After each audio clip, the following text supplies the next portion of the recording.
పటాన్చెరు నియోజకవర్గం బీరంగూడలోని Rambo international స్కూల్లో అధిక ఫీజులు వసూలు చేస్తున్నారంటూ తల్లిదండ్రులు కొన్ని రోజులుగా ఆందోళన చేపట్టారు.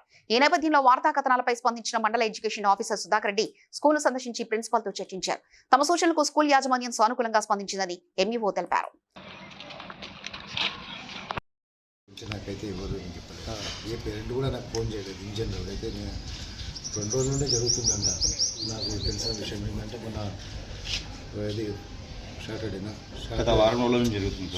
నాడు మెయిన్గా అక్కడ బాగా ఏదన్నట్టు ధర్నాలు చేసారని చెప్పేసి తెలిసింది. ఏంటంటే సాటర్డే నాడు ఆల్రెడీ వాళ్ళ ఏదన్నట్టు డైరెక్టర్ మాట్లాడేటంటారు, పేరెంట్స్తో మాట్లాడి పంపించిందంట. సో దెన్ నిన్న సండే నాకు ఎవరైతే పేరెంట్స్ ఎవరు కూడా జనరల్గా కాల్ చేయలేదు. ఇంతకుముందు ఒకసారి కాల్ చేసేది, ఒకటే ఈ 2 కిందే కాల్ చేసేది. ఏది ఫీల్డ్ ట్రిప్ మీద కానీ ఒకటి యాన్యువల్ డే విషయం దాన్ని నేను మాట్లాడతానని చెప్పాను.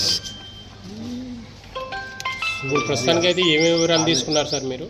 ఇప్పుడు వివరాలు ఏం తీసుకున్నారు? నాకు తెలిసినంతవరకు ఇప్పుడు మేము ఏంటంటే మీకు బోర్డు నుండి ఏమైనా పెంచుకోమని కానీ మీ దగ్గర ఏమైనా చెప్పిర్రా, అలా ఉందా అని చెప్పి మాకు ఇన్ జనరల్గా మాకు స్టేట్ బోర్డు నుండి అయితే వచ్చినట్టు కంప్లైంట్ ఏందని అంటే నాకు ఫోన్ చేసి చెప్పినప్పుడు ఒకరిద్దరు పేరెంట్ చేసేది. ఇప్పుడు కాదు, నిన్ననో మొన్న కాదు, అంతకుముందు చేసినప్పుడు ఫీల్డ్ ట్రిప్ గురించి మనకు ఏది యాన్యువల్ డే గురించి మేము చెప్పారు. వాళ్ళు ఏంటంటే ఈ 2 చెప్పారు. నాకు తెలిసి అయితే ఈ 2 ఇంకా థర్డ్ కూడా ఏం చెప్పలేదు.